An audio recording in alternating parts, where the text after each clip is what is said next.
A van driver is raising concerns about working conditions after he contracted COVID-19. Randy White of Greenfield says more needs to be done to protect transportation workers like van and bus drivers. WRTV reporter Kara Kenny joins us now with what he says needs to change.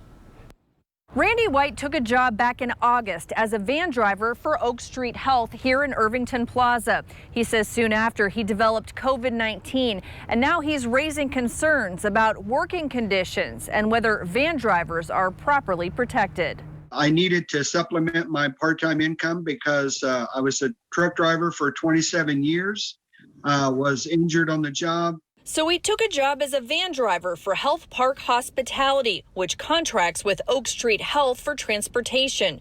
Randy picked up Oak Street Health clinic patients from their apartments and nursing homes and drove them to the clinic and back home. And at that time, we were wearing cloth masks. We were allowed to do so. There was no plastic barrier provided in the van. He says they were given no eye protection, no shields, and few things to disinfect their vans. The only thing, Kara, that they provided was alcohol in a spray bottle. There's no Clorox wipes. There's no Lysol. He believes he contracted the coronavirus from a clinic patient he picked up, who Randy says was obviously very sick. No eye protection whatsoever, and she's coughing. I mean, it's a horrible cough. And she did not have a mask on. And she said, I told the clinic, I think I have that coronavirus. And I said, I beg your pardon?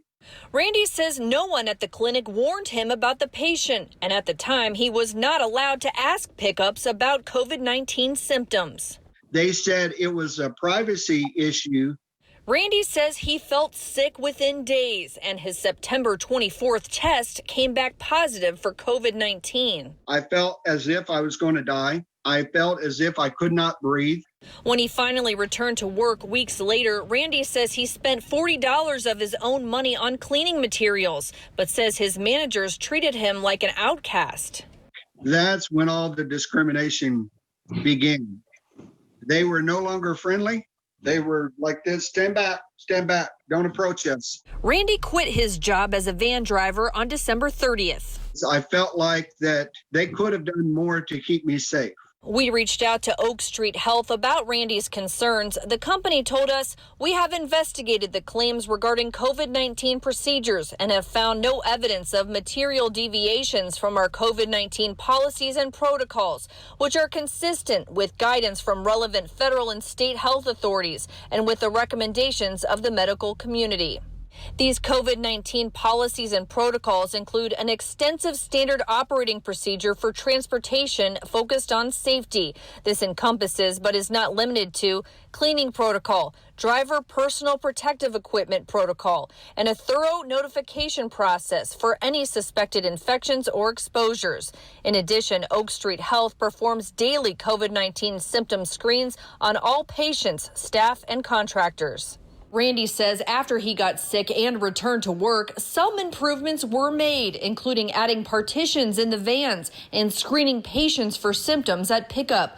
He hopes his story will prompt companies to better protect bus and van drivers. Maybe by you shining a light on this would bring some needed attention. Oak Street Health and Health Park Hospitality declined to do an interview with us, but you can find Oak Street Health's entire statement in this story on our website, WRTV.com, and the WRTV app. Working for you, Kara Kenny, WRTV.